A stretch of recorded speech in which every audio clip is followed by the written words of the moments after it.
Aujourd'hui, je vous montre comment je dessine sur papier Princess Lady Serenity et on vous parle de Sailor Moon Cosmos. Allons-y! Mais Sakura, c'est Morgane et Rosalis sur la chaîne Rosalis A. Et donc je suis partie sur ma feuille blanche, mon critérium, crayon papier, et c'est parti pour un petit dessin de Princess Lady Serenity. J'ai eu envie de la dessiner parce que il y a l'ambiance Sailor Moon à fond en ce moment, en juin 2023, parce qu'il y a une actualité. Et oui, le film Sailor Moon Cosmos qui adaptera l'arc ultime du manga, l'arc Stars, arrive dans les salles obscures japonaises. D'abord en première partie le 9 juin, puis la deuxième partie le 30 juin. C'est donc imminent, c'est tout bientôt. On ne sait pas encore si ça arrivera jusqu'à chez nous.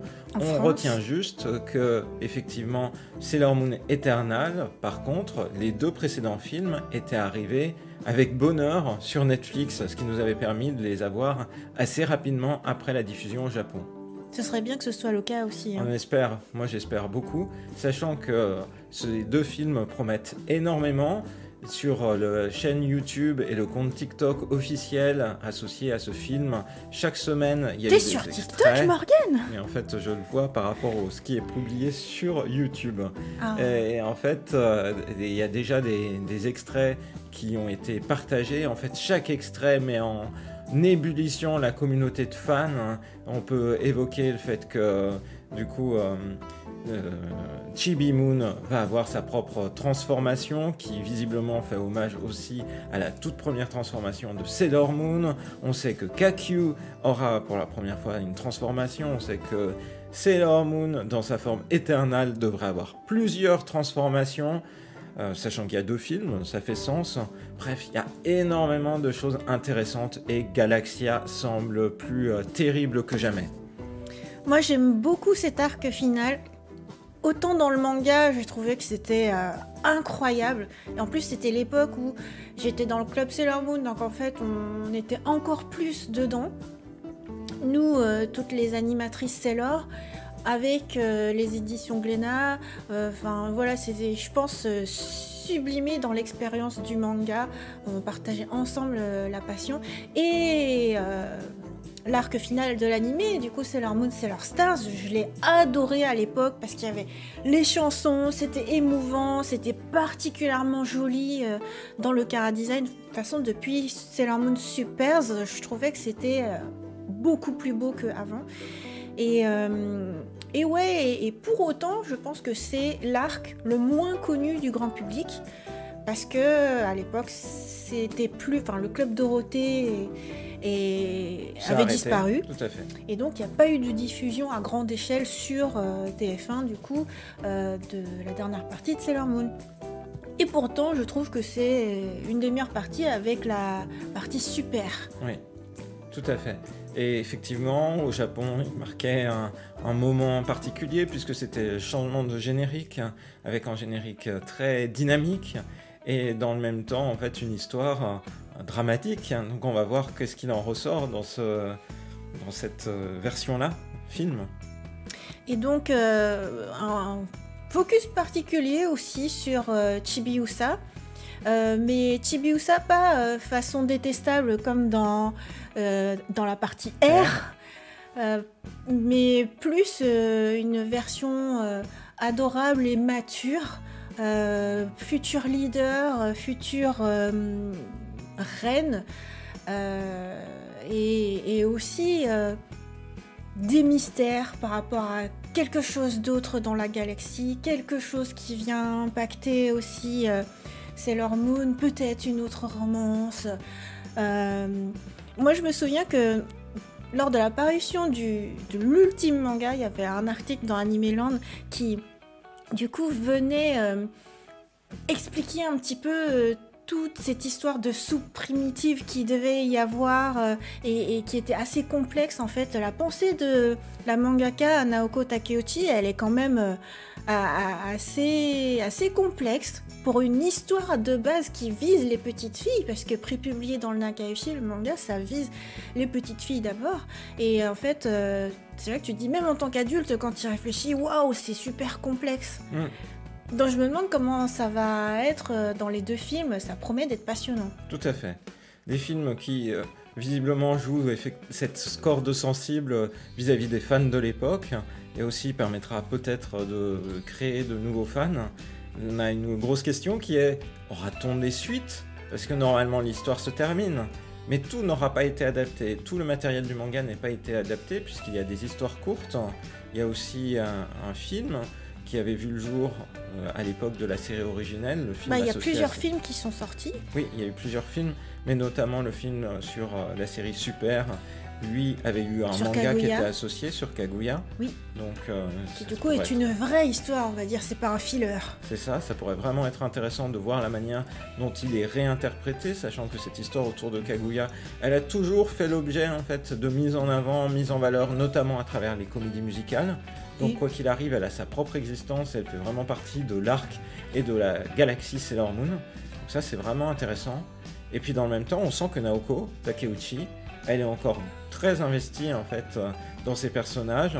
Alors on se rappelle que sur la série originelle, enfin quand elle l'a créée, elle s'était inspirée en fait du patinage artistique, qui était quelque chose qui a toujours été qui l'a touchée. D'ailleurs, elle a un manga sur le patinage artistique. Malheureusement introuvable en France, jamais traduit, jamais publié.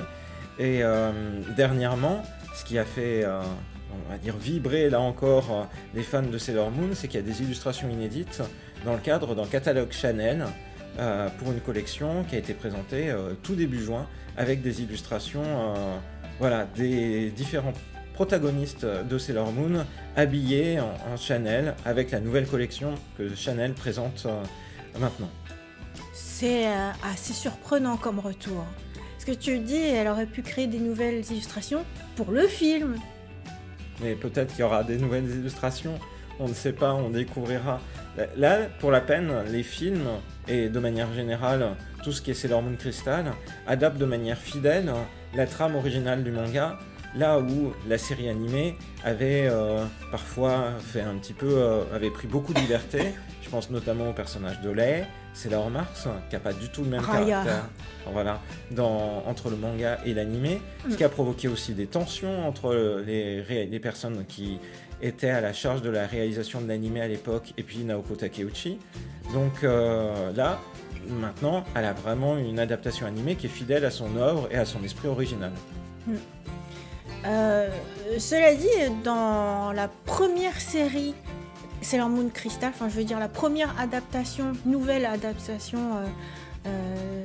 du manga, donc la partie Sailor Moon Crystal, je trouvais que c'était un peu bizarre de transposer exactement les scènes du manga dans un animé.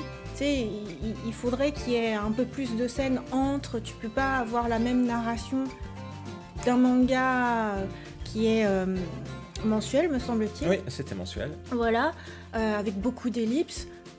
Tu peux pas transposer ça directement sur un animé, quoi. Donc moi, je reste quand même attachée à l'adaptation, la première de Toei Animation en animé, parce que finalement, c'est, comme tu le dis souvent, c'était aussi une création presque originale. C'était pas une adaptation directe d'un manga déjà terminé, quoi. C'était une création en même temps. Voilà. Mais du coup, moi j'aime beaucoup la série Sailor Stars, l'animé.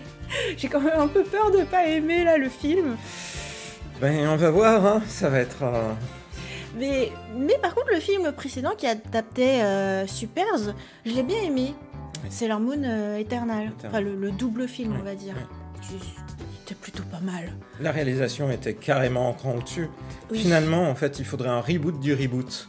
C'est-à-dire que Sailor Moon Crystal a vraiment démarré initialement sur Avec, un peu de projet, moyens, on va voilà, dire. Nico Doga qui lui soutient. On se dit que les fans internationaux vont peut-être y trouver un intérêt, donc diffusion en ligne, mais pas vraiment de gros moyens, diffusion sur le web, et puis ensuite au fur et à mesure diffusion à la télévision japonaise, puis ensuite diffusion dans les salles obscures japonaises. La première série, il faut quelque chose, il faut un film résumé qui reprend tout, parce que les Japonais Et tout aiment bien, refaire, en fait. tout Voilà, redessiner. tout redessiner, un film résumé qui reprend tout et qui redessine tout. Oui. En tout cas, je pense que c'est un bon choix finalement, une bonne étape de faire ça en 2 gros films. Et j'espère que ça va bien marcher au Japon parce que Sailor Moon Eternal c'est quand même sorti dans un contexte complètement fou. Hein. C'était Ouais, la oui. pandémie. C'était la pandémie, le film a été reporté plusieurs fois, il y a eu plusieurs projets associés à Sailor Moon qui à cette époque-là, début 2020, ont dû être reportés, voire certains annulés. Donc, Tu penses au je pense au patinage artistique. voilà.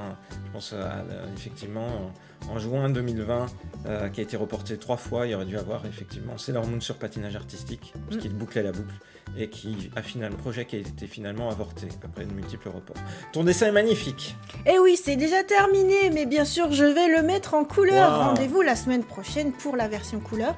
Et pour nous, eh bien, on se retrouve tout de suite. Comme après chaque vidéo de dessin, on enchaîne avec le live fan club de la semaine, un vlog personnel. Et on rediscutera un petit peu de Sailor Moon et de ses différences animés, mangas et puis adaptations plus récentes dans la suite de cette vidéo, la colorisation. Oui, et entre-temps, le film sera sorti. Oui, le premier film. Le premier film qui sort le 9 juin 2023. Voilà. Et le deuxième, Le 30 juin. oh bah l'anniversaire de Sailor Moon. L'anniversaire de Usagi et de Chibiusa.